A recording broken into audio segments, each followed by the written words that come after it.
All right, well, we are here after successfully recording episode 121. This is the cast of H10 Hanshin Tigers English News. I am T-Ray. JD here. Sanjay here. So thanks for joining us for this bonus footage where we just kind of shoot the breeze a little bit about stuff. We did our last episode back in September, I think it was, guys, and then all of us were just too swamped with work to actually finish out the season as far as podcasts go. So we finished off last season, and I was pretty happy in general with how the Tigers did, but I'm a bit disappointed in the coverage from the media saying, yeah, the Tigers finished 7.5 games out of first place.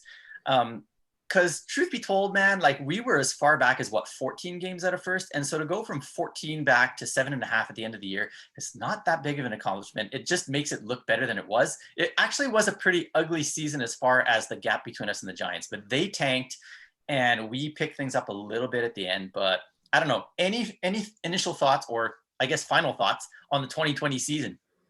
I mean, what a weird year. I mean, you can't, considering all things considered with just what happened over the course of 2020, I think, any positive in terms of like baseball actually being played, I think is a good thing.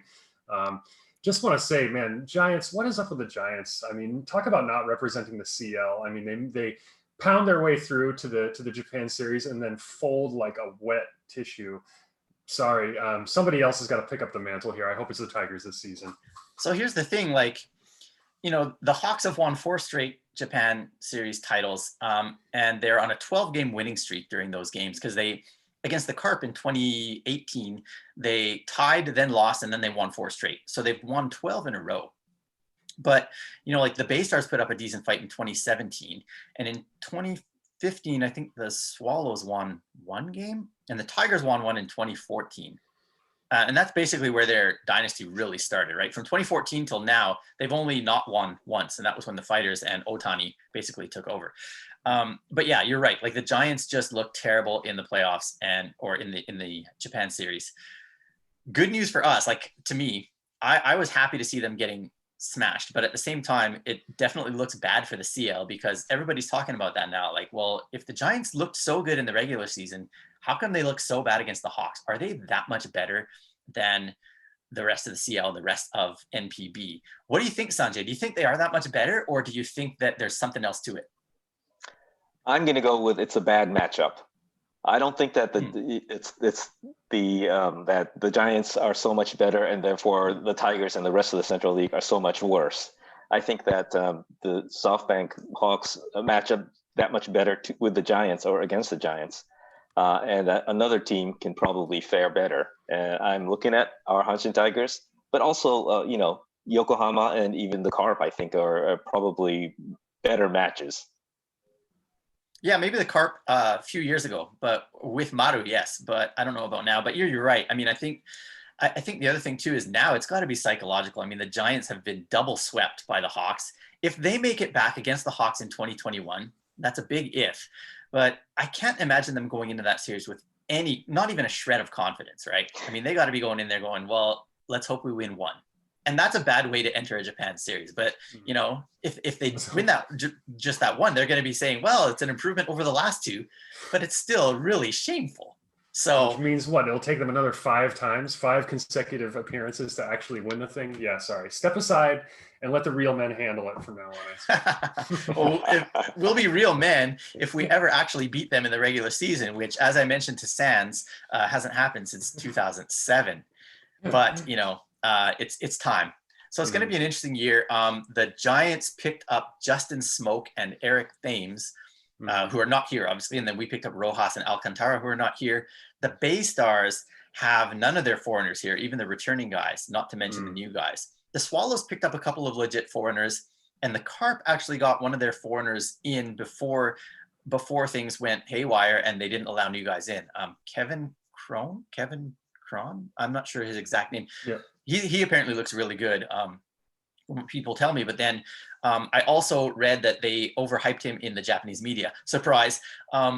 In that they said that he was like one of the top prospects in the Diamondbacks organization or whatever. But then somebody did research. They looked into the top 100 guys that are looking to make a splash in MLB anytime soon. And this article was written before he signed with the Carp. He was not in the top 100. So I don't know. I haven't seen him play, so I can't say one way or the other. But some people saying, hey, he's going to be like Austin, who did awesome for the Bay Stars last year. Who knows? Anyways, it will be interesting to see, and we're going to do predictions and analysis of other teams in upcoming episodes. So we'll stop there. I do want to talk to you guys today, though, about the off season. What did you do to keep yourselves busy? Either keep your minds on baseball or get your minds off baseball. Sanjay, what you got for us? What did you do, man? I've been doing a lot of Zoom sessions like this, actually. And you're gonna laugh because I'm still having trouble like figuring out my audio and video and so on. But yeah, that's par for the course. I had a lot of it was baseball related, and the Chatter Up series by Japan Ball was actually quite entertaining, and I look forward to it every week or every month, whenever they were doing it. The cool thing is that you could also, if you can do it live, then you could join them, or you could watch the replays later on. So that was fun. So they had guests like they had the new GM of the Marlins, right? Kim Ng. Yep, the first woman ever. Yeah. Yeah, which is pretty awesome because Shane Barclay, who's the CEO or the man at Japan Ball, he actually worked with her when he was working in the MLB front office. But then they've also had other guests like authors. They had former players on as well, right? Yeah, they had like former players. Actually, they had a couple of players on at the same time. Sometimes they had, didn't they have Bobby Valentine one time too? Right. That one. Yeah. But also the cool one for me was Emma Ryan Yamazaki, who was the director for Koshien, Japan's Field of Dreams, that documentary movie. Because as it turns out, she went to the high school that I graduated from in Kobe, so she's my kohai. So that was especially fun for me. Yeah, I mean, there's a lot of really good stuff there. And then another one you wanted to kind of plug or whatever was Jim Allen, who just did one recently. Who did he have on for that again? Yeah, he had the author, Robert Whiting, the guy who wrote, all the definitive books about Japanese baseball in English. The Chrysanthemum of the Bat is the one that's not so well known, but after that, You Gotta Have Wa. And he's also branched out to non-baseball things like Tokyo Underworld, which is one of my favorite books, actually. Great book, yeah. He's got a new one coming up in the spring that they were doing a plug for, and I've already signed up on Amazon for it. Tokyo Junkie. Yeah, Tokyo Junkie. I've heard about it. Yeah. Tokyo Junkie, yeah. That's cool. So that was all cool stuff. Nice. I mean, during the pandemic, sometimes there's nothing else to do but just get on Zoom and chatter up with people. And it's great to have fellow baseball fans, especially those interested in Japanese baseball. So really cool stuff. JD, what you been doing to keep yourself busy besides work? Because I know that you have been a workaholic in the past year. Yeah, I mean, I can't complain about it, obviously, because, around the world, so many people were hurting really bad work-wise because of the pandemic. I was actually exactly the opposite. And last year was my busiest year ever, partially my own fault of not, limiting my amount of work. I've always had trouble saying no to new work, but I was just absolutely slammed, especially toward the end of last year. So I kind of took the off season as a way to just relax in general. But one thing that did arrive is my 2021 platinum. So I'm finally a platinum member. Nice. Almost to a diamond. Another, what is it? Looking at the back, it's taking another 5 years to get to diamond, but it's nice to finally get my platinum. Going to take advantage of all the perks that it offers this year. Hopefully to actually get down and catch a game. I usually make a point of going to Koshien at least 10 times in the season, and I went 0 this last season for obvious reasons.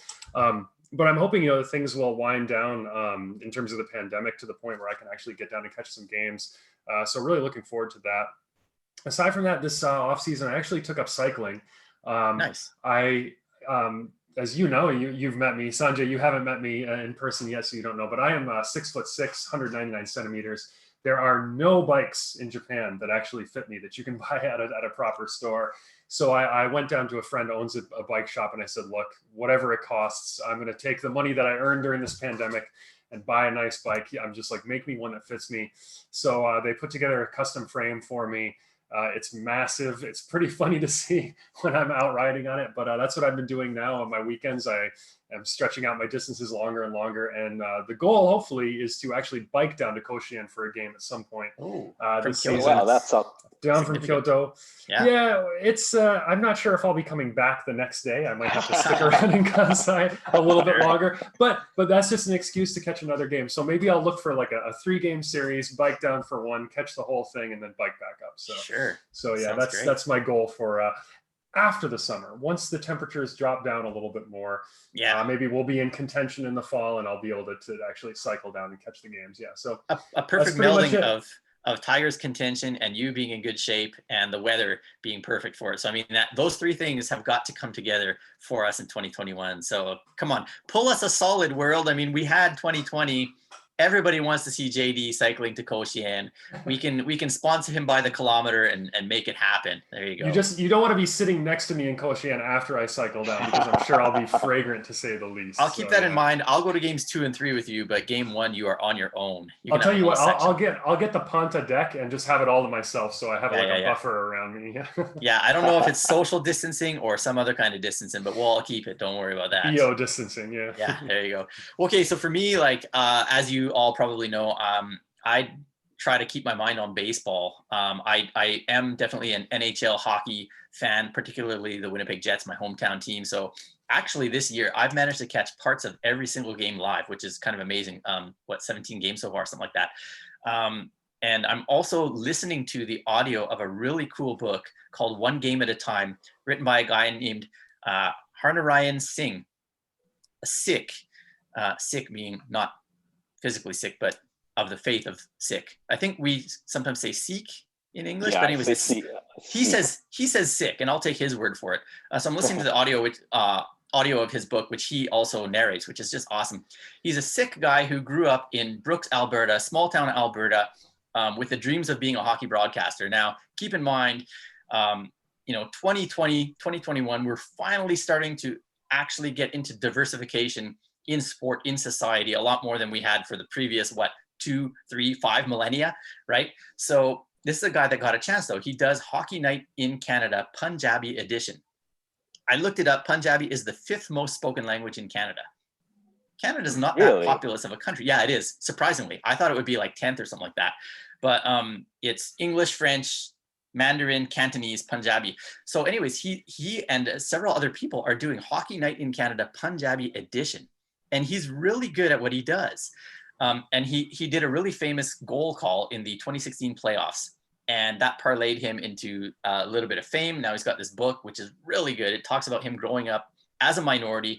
What did it feel like growing up in this small town with a different faith, a different look, a turban on his head, bullying in school, overcoming stuff like that, meeting his parents' expectations or not. And now living his dream. And for me, as someone who, wanted to be a sports commentator / analyst, I mean, this guy's living my dream life. So reading or listening to that book has been a real pleasure. Other books that I've read or am reading include this one that I just finished called Do You Want to Work in Baseball? Man, the answer used to be yes. And I still kind of do, but at the same time, like it is a crazy industry, and the way that the author describes it, I'm not saying crazy in like a scandalous way, but there's just so much thought that goes into everything, you guys. It's not just like go out there and play the game and get faster or get stronger. And there's so much to sports, and he lays it all out, and it's really well done. Another really good book I've read, it's Japanese. Well, the next two will be Japanese, but this one is called Gatsu Tigers, written in 1981 by a longtime journalist who basically takes you through a bunch of the oldie but goodie stories about the Hanshin Tigers and some of the players. So I got some new perspectives on some players that I didn't know about, or that I thought I knew but didn't know so well. So that was a really good read. This is the one I mentioned on the show proper, Kyuji Fujikawa's new book. It came out, I think, January 16th. And excellent book. Goes into some details about stuff that he hadn't otherwise gone through, including a bit about his time in the majors. And it's really interesting. I mean, he experienced racism in America as a major leaguer. And that kind of surprised me. Maybe it shouldn't, but it did. And so he writes about it, not in a way of being accusatory towards the people that were like that. And he doesn't mention names, especially the names of people that betrayed him or didn't treat him so well. But I think with a little bit of homework, you could figure out who they were. anyways, really cool stuff. Not what you get in a typical Japanese baseball book written by players. They tend to write a lot of surfacey stuff, just like the media and their interviews of players. It's a lot of fluff, but that one actually is not fluff. And then the final book, the one I just started reading, I think last night or so, is called Wakabayashi Tadashi no ga Mita Yume. So the dream that Tadashi Wakabayashi dreamt, or whatever. Takabayashi's Wakabayashi's dream, whatever. So far, so good. I mean, he was one of the founding members of the Hanshin Tigers. He was also the guy that started the 2-league process before, Japan ball was just 1 league. And he's just done tons of stuff. And so the first bit that I read about in this book was 1949. So he was still with the Tigers just before the 2 leagues were starting. And he went to Nara to a juvie hall, a juvie prison, whatever, juvenile prison. Went to these kids. He had handmade a trophy for them and said, listen, you guys, you've got this chance to make something of your lives. And he talked about his own experience, experiencing racism and experiencing all kinds of stuff as a Japanese American, right? He was born and raised in Hawaii, if I'm not mistaken. And he said, listen, I'm going to start this tournament within this camp. And this is the trophy. And it was like handmade. It says it was handmade by him. I'm not sure if he hired someone to do it or if he actually went and did it. Wouldn't surprise me if he did it. But apparently, I mean, this is a guy that has done tons of goodwill stuff, not only within baseball, but within society. And so, so far, I mean, the book is just off to a great start. And I'm looking forward to getting through that. And just so you guys know, where is all this leading? I think I've mentioned this before, and I'll kind of mention it in public here. I'm hoping to write a book in English about the history of the Hanshin Tigers, including a lot of perspective or a lot of slant towards the foreigners and their experience with the team. And so I might even start with him because he was a foreigner, even though his name is Japanese. So we'll see how that goes. Anyways, that's a big part of how I spent my off season, just reading books and getting like boning up on knowledge about Japanese baseball and baseball in general. Really good times. But I'm ready for real baseball. I'm ready to watch Sato and Chikamoto and all of these guys. Man, you guys, I feel like this is a year that the first time in ages that we actually have some guys that we can start the season saying, our catcher is Umeno, our third baseman is Oyama, our center fielder is Chikamoto. And we could even list a couple of others, Sands, Marte, Itohara. And there are some positions being battled for, but not nearly as many as in seasons past. The rotation looks lush, you guys. We got lots of guys that could step in and be, in that 6-man rotation. The bullpen looks pretty strong. I'm excited for the Tigers this year, and I'm ready to watch. It's funny. It feels like over the past couple of seasons, we've been on this sort of upward trajectory. And now it feels like we're really starting to come into its own, like as a team in a lot of ways. And, one thing I was thinking when you were just talking about the guys who are sort of a lock, for me, those are the sort of guys that I'm focusing on more. I mean, it's easy to look at the hyped, newcomers and stuff like that, like the Satos and stuff like that. But what I want to see more than anything is an Oyama who's producing again at the same level he was last season. I want to see these guys really developing into this solid core that we can root for the next, 10 years or so here. Those are the guys that I'm kind of looking at more probably than the other guys. But man, I am ready to watch for sure. Yeah. My family is not looking forward to it as much because I 6 o'clock rolls around, the TV is on baseball all week. So they're always just like, can we please watch something that we want to watch now? I'm just like, you're watching baseball. So get used to it. So they've got another month of peace and quiet before I start freaking out. But yeah, I'm looking forward to it for sure. You're as big of a dictator as I am then, aren't you? When it comes to the TV. Yeah, that's me. Yeah. But for Sanjay, that's like a crazy, like you're going to become a night owl if you do watch as much baseball as me and JD. I did a lot of that this past summer, so I may do that again. My day's been completely flipped over for a lot of the time, and that was normal. And I'm going to do it again. In the meantime, I'm really enjoying it's Toraban on YouTube every day. They have like about 10 minutes or so every day of stuff that you guys get hours of it on TV in real time that I don't. So I'm like really appreciating that little gem that I get to see every day. Yeah, I think I'm going to do a segment at some point introducing some of the good TV shows that we get, as well as some of the YouTubers that I recommend watching. And obviously it's all in Japanese right now, so it's not for everybody, but there is definitely some really rich content out there. You just have to weed through because you only have so much time in a day, right?